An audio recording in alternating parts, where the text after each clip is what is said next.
Tidak dapat dibantah lagi bahwa kedahsyatan Presiden Jokowi dalam memimpin pemerintahan nasional diakui oleh semua pihak, baik secara terang-terangan maupun secara diam-diam. Asal jangan membahas soal penegakan hukum yang terlihat masih jauh dari harapan. Jokowilah satu-satunya presiden yang terus-menerus membuat gebrakan demi gebrakan proyek strategis nasional yang memukau banyak pihak. Entah itu bagi pendukung-pendukungnya maupun bagi lawan-lawan politiknya. Puluhan bendungan irigasi dibangunnya hingga mencapai ratusan triliun rupiah. Puluhan bandara berskala nasional dan internasional dibangunnya secara cepat. Puluhan pelabuhan peti kemas raksasa dibangunnya dengan cepat dan dengan anggaran sangat besar.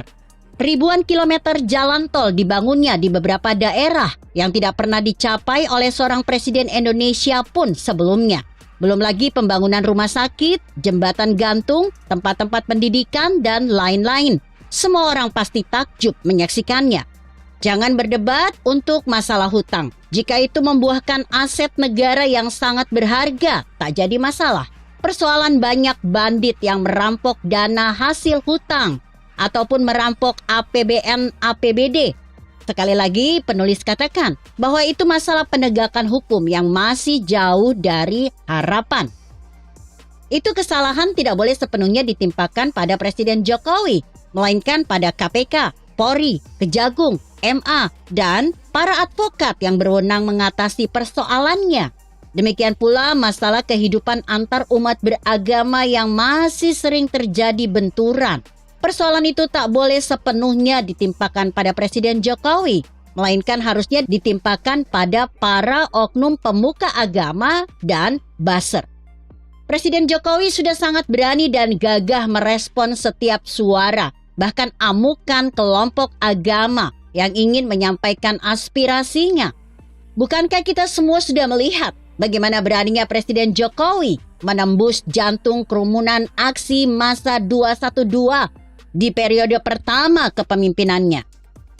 Presiden Jokowi itu presiden yang super rendah hati, super demokratis, super penyayang. Karena itu Presiden Jokowi itu nampak sangat tidak nyaman kalau sampai ada beberapa buzzer yang terus-menerus membenturkan antar pemeluk agama dan antar rakyatnya sendiri.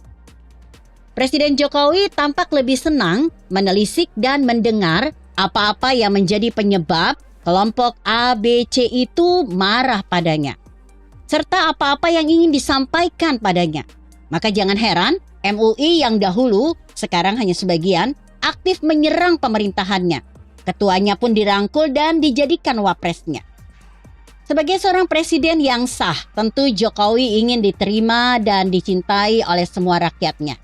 Asal jangan neko-neko atau mengada-ada.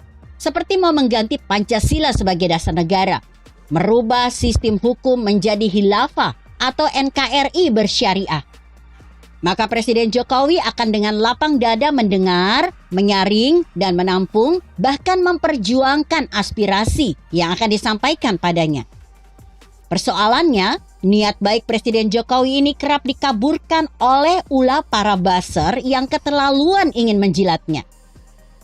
Di negara penganut demokrasi seperti negara-negara di Eropa Barat dan Amerika, kebebasan berpendapat dan berekspresi di ruang-ruang publik, apalagi privat, itu sangat dilindungi oleh negara. Karenanya banyak pejabat atau menteri seperti Menkumham RI, Yasona Halauli, dan para anggota DPR RI, serta kepala-kepala daerah itu juga belajar atau studi banding ke sana. Presiden Jokowi yang memimpin Indonesia saat ini pun tentunya juga ingin seperti itu. Memberi kebebasan penuh pada warganya yang ingin berpendapat ataupun ingin berekspresi sepanjang tidak menyalahi konstitusi atau aturan perundang-undangan.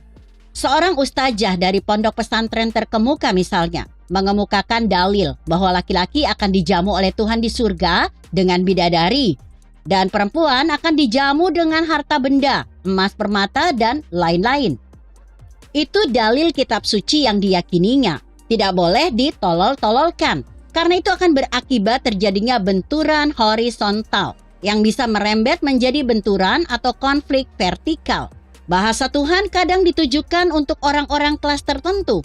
Tak bisa dihakimi hanya karena Anda sudah berada di kelas pemikiran yang lebih tinggi. Ada lagi misalnya, seorang advokat atau kuasa hukum yang telah berhasil membongkar skandal pembunuhan berencana yang membuat heboh penduduk seluruh negeri, juga tidak boleh disudut-sudutkan dengan tuduhan panjat sosial atau pansos. Toh nyatanya advokat tersebut terbukti mampu memunculkan para tersangka dan puluhan oknum polisi yang terlibat.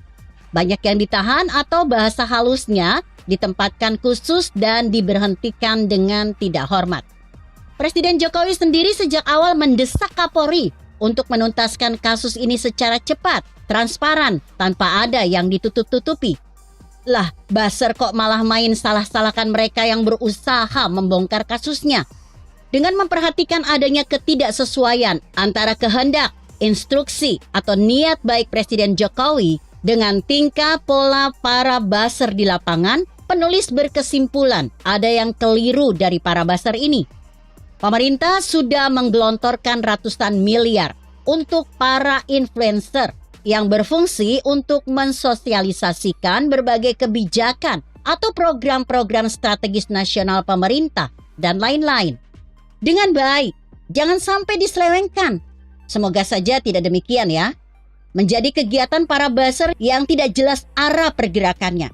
Dan sebagai bagian dari rakyat kecil yang tidak pernah menikmati dana itu, penulis berhak untuk protes jika sampai ada berbagai penyimpangan seperti itu, bukan? Begitu kira-kira artikel ini ditulis Saiful Huda Ems yang disadur dari redaksi Indonesia.com dengan judul Jokowi Yes, Buzzer No. Bagaimana menurut Anda? Jika Anda berpendapat lain, tuliskan komentar Anda di bawah ini. Saya Emma, Karisma 90.